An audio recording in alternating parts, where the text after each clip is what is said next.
Gálatas capítulo 2, versículos 3 a seguir, diz assim: Mas nem Tito, que estava comigo, sendo grego, foi obrigado a circuncidar-se, e isto por causa da presença dos falsos irmãos, desconhecedores, que secretamente introduziram-se entre nós para espionar a liberdade que temos em Cristo Jesus, a fim de nos escravizar, aos quais não nos sujeitamos, nem por uma hora, a fim de que a verdade do Evangelho permanecesse convosco. Mas quanto aos que pareciam ser alguma coisa, o que quer que eles fossem, nenhuma diferença para mim, nada me importa. Deus não se deixa levar pela aparência do homem, pois aqueles que pareciam ser alguma coisa, quando reunidos, nada me acrescentaram. Antes, pelo contrário, quando viram que o evangelho da incircuncisão me foi confiado, assim como o evangelho da circuncisão foi confiado a Pedro, porque aquele que operou eficazmente em Pedro para o apostolado da circuncisão, o mesmo operou também em mim para com os gentios.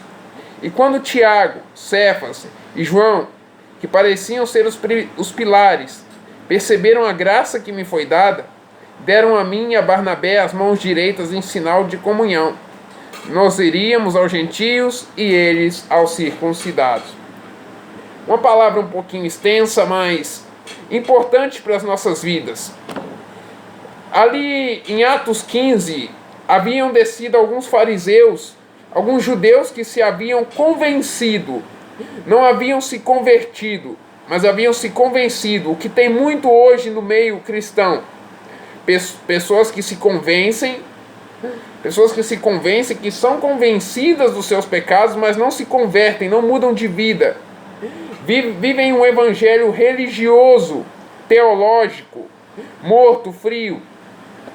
E aquelas pessoas desceram a Jerusalém e tentaram obrigar as pessoas ali que viviam na simplicidade do evangelho da graça, dizendo o seguinte: se vocês não se circuncidarem segundo a lei de Moisés, vocês não podem ser salvos. Vocês não podem se salvar. E ali é provocado um intenso debate que é obrigado a chamar todos os apóstolos ali, os 12 apóstolos de então, já com Matias ali junto, embora a Bíblia não menciona, e Paulo e Barnabé também. E é feita a reunião e é dada algumas regras ali para a liberdade do povo de Deus. E aqui Paulo vai contar um pouco dos pormenores, vai falar de Tito também, que sendo grego foi obrigado a circuncidar-se por causa de falsos irmãos. Eu quero dizer uma palavra para você. Hoje no YouTube, as pessoas estão deixando de ser doutrinadas pela palavra, estão deixando de ser guiadas pelo Espírito Santo e estão indo atrás de arrebatamento no céu, arrebatamento no inferno, gente que vai para o céu, vai para o inferno, vai no céu de novo, volta no inferno de novo, como se não houvesse um espinho na carne delas, como foi com Paulo. Vai no céu, volta no inferno, vai no céu, volta no inferno, e sempre com a mesma revelação: não use bermuda, não veja televisão, não assista futebol, não faça isso, não faça aquilo, não faça isso, não faça aquilo, pode, não pode, pode, não pode, pode, não pode, guarde este dia, guarde outro. E até quero deixar uma mensagem aqui em Romanos 14,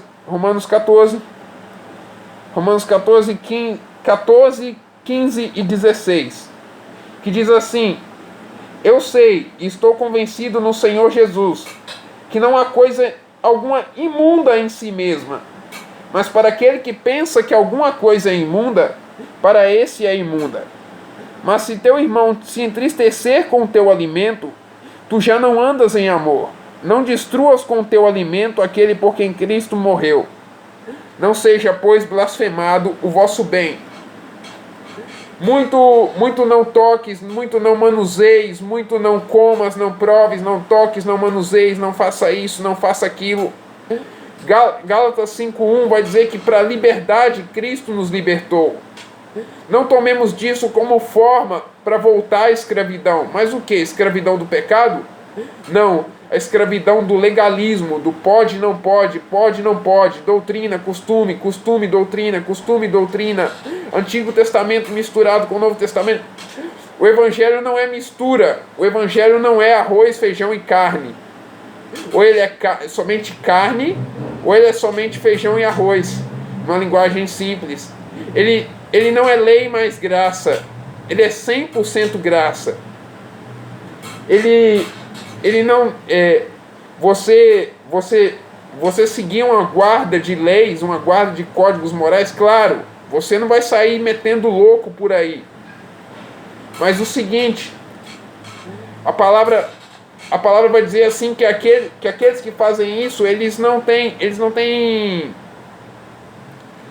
como é que eu posso dizer? Eles têm aparência de humildade, eles têm aparência de eles têm até uma aparência de piedade, de mansidão, mas isso não serve para nada. Isso tem uma falsa humildade, isso não dá poder nenhum contra o pecado, isso só alimenta o pecado. 1 Coríntios 15, 57, se não me engano, vai dizer assim, que a força do pecado, o aguilhão do pecado é a lei. Paulo vai dizer que quando ele dizia que ele não ia fazer alguma coisa, aquele não pode revelava o pecado nele, e por causa do pecado ele morria. Eu não estou pregando aqui uma hipergraça, não estou pregando uma graça barata, mas eu só estou te falando para deixar de ser um pouco santarrão, para deixar de ser um pouco hipócrita. Agora vamos lá, não ceda nem por uma hora aos desejos da sua carne, porque isso é desejo da carne. Tem gente que prega que desejo da carne é não fazer isso, não fazer aquilo, não usar bermuda, não usar um jeans, não desabotoar um botão da camisa, não assistir futebol, não fazer isso, não fazer aquilo. Jesus comia com publicanos e pecadores. Jesus disse: se saudardes os que vos saudam, que galardão tereis? Não faz os cobradores de impostos também o mesmo? Os pecadores, os publicanos, as prostitutas não fazem o mesmo? Aqueles a quem os fariseus, os religiosos excluíam, não fazem eles também o mesmo? Se vocês saudardes com a paz do Senhor, com a paz de Deus, com a graça e paz, com a paz seja convosco, com a Shalom Adonai, com a Shalom Alehem, com a Shalom Tov, Shalom, qualquer Shalom, os que vos amam, que bem tereis. Não fazem também os gentios também assim, quando eles dão bom dia uns para os outros, boa tarde, boa noite, e aí, mano, beleza? Então, é claro, Paulo fala assim que se fosse para a gente viver dessa maneira, necessário seria sair do mundo, a gente pegar uma espaçonave, e, creio eu, voar para fora do planeta. Porém, lá em Gálatas 5,13 também vai dizer assim, que não usemos da liberdade para dar ocasião à carne. Não usemos da liberdade, porque vós, irmãos, fostes chamados à liberdade. Apenas não useis da liberdade para dar ocasião à carne, mas para servir uns aos outros em amor. E se eu não me engano, no capítulo 2 de Gálatas, vai dizer assim, 2, 17 e 18. Porém, se enquanto procuramos ser justificados em Cristo, nós também fomos achados pecadores, por acaso seria Cristo o ministro, o servo do pecado? De forma alguma. Se torna a construir as coisas que eu destruí, eu faço de mim mesmo um transgressor. Cristo deixou uma nova lei, a lei do amor. Quando você ama, você não cobiça a mulher do teu vizinho. Quando você ama, você não usa de boca suja. Quando você ama, você não rouba uma caneta do seu serviço. Quando você ama, você não inveja as coisas do seu próximo. Amarás o Senhor teu Deus de todas as coisas e amarás o teu próximo a ti mesmo. João vai dizer, se alguém diz eu amo a Deus e odeia o irmão, é mentiroso. Se ele pode amar o irmão, não pode amar o irmão a quem vê, como ama a Deus a quem não vê? Em João 1,18 vai dizer que Deus nunca foi visto por ninguém, mas Jesus se deu a conhecer. E como Jesus ele pode ser visto? O Espírito Santo, ele disse, eu voltarei para vós. Ele já voltou, em parte ele já voltou, ele habita em nós por meio do Espírito Santo. Não estou pregando aqui uma hipergraça de modo nenhum, não estou pregando uma graça barata, não estou pregando uma graça de pecado, uma graça libertina, não. Você deve caminhar na graça. Não digo nem deve, porque deve implica esforço. Mas você é chamado a caminhar na graça, mas não pecar, não viver em pecado. Versículo 6, eu vou resumir o 6 e o 9, que vai dizer que nada nos acrescentaram. Debate nenhum vai te acrescentar. Debate nenhum vai te levar a nada. Debate vai te levar a nada. Você ficar debatendo se o arrebatamento vai ser antes da tribulação, depois da tribulação, pós, antes, se é para guardar sábado, se é para guardar domingo, se é para falar em língua, se não é para falar em língua, se o sangue de Cristo já perdoou pecado, se perdoa, se vai perdoar, se a cura é para hoje, se não é, se os dons são para hoje, se não são. Você ficar debatendo, nada vai acrescentar. Temos crenças definidas, amém? Mas não façamos disso pedra de tropeço para muitos, porque o nome de Deus, que vai dizer Paulo lá em Romanos 2, é blasfemado pelos que estão lá fora, muitas vezes por causa de nós. Jesus disse, se eu não me engano, em Lucas 9, é necessário que venham os tropeços, mas ai daquele por quem o tropeço vem. Melhor que você lance uma pedra de moinho e se jogue com ela no mar. Cuidado, não tropece. Não tropece, não fique debatendo para que as pessoas olhem e vejam e falem assim: os crentes são tudo divididos, os crentes brigam entre si. Mateus 12, Jesus vai dizer o seguinte: todo reino dividido contra si mesmo não subsiste, toda casa dividida contra si mesma não subsistirá. Em outra passagem ele vai dizer que os filhos das trevas são mais prudentes do que os filhos da luz, ou seja, até no inferno Satanás e os demônios são mais unidos do que nós. Vamos nos unir, vamos viver em unidade. 1 Coríntios 12,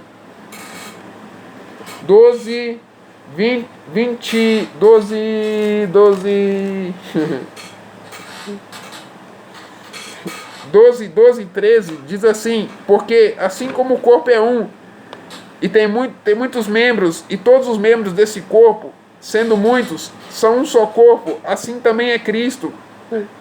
Porque por um Espírito todos nós fomos batizados em um corpo, quer sejamos judeus ou gentios, quer sejamos escravos e livres, e todos foi dados beber em um só Espírito. Todos nós bebemos dos rios de água viva, de João 7,38. Perdão o nervosismo. Todos nós bebemos dos rios de água viva de João 7,38. Mas eu sou da doutrina da predestinação. Mas eu creio que o batismo tem que pingar água na cabeça da pessoa. Mas eu creio que tem que pingar, que tem que batizar por imersão, batismo em nome de Jesus, batismo em nome do Pai, do Filho e do Espírito Santo. Eu creio que tem que falar em línguas, que não tem que falar em línguas. Arrebatamento, não arrebatamento. Arrebatamento no meio da tribulação. Todos nós fomos chamados em um Espírito. Efésios 4,3 vai dizer assim: conservando a unidade do Espírito no vínculo da paz. Para de debater na rede social. Você não vê católico brigando entre si. Você não vê espírita brigando entre si. Algo pesado que eu vou dizer aqui. Você não vê macumbeiro brigando entre si. A única crença, a única fé que você vê brigando entre si são os evangélicos. Parem de brigar entre si. Muitas pessoas não estão sendo chamadas, quer dizer, foram chamadas, mas não estão sendo escolhidas, não estão aceitando o convite da graça, não estão sendo eleitas, não estão recebendo a reconciliação de Jesus por causa de muito debate no meio evangélico. Para com isso. Não debata, não brigue. não faça da palavra objeto de condenação. E eu termino com a palavra em 2 Coríntios 3. Em 2 Coríntios 3. 2 Coríntios 3. Você vai dizer o seguinte: Mas se a ministração da morte, outras traduções vai dizer assim, o ministério da morte ou o ministério da condenação, escrita em gravados em pedras, era gloriosa, de maneira que os filhos de Israel não podiam contemplar firmemente a face de Moisés por causa da glória do seu semblante, cuja glória estava se acabando. Como não será o ministério ou a ministração do Espírito mais gloriosa? Para de debater. Para de pregar a lei para os outros. Para de obrigar os outros a guardar a lei. Para de obrigar os outros a observar regras e mandamentos. Deixe que o Espírito Santo faça a obra no coração das pessoas e leve as pessoas à santidade, à perfeição. Porque a perfeição, você mesmo não vai poder fazer perfeição nenhuma por ninguém. Você não vai poder fazer ninguém ser perfeito. A salvação é individual. Jesus diz em Mateus 5,48: Sede, pois, perfeitos, como é perfeito o vosso Pai Celestial. Você não faz nada. João 16,8 diz que o Espírito convencerá o homem do pecado, da justiça e do juízo. Você não faz nada. Nós não podemos fazer nada. A obra do Espírito Santo no homem é quem faz, é quem regenera, é quem salva. Grande abraço. Fique com Deus.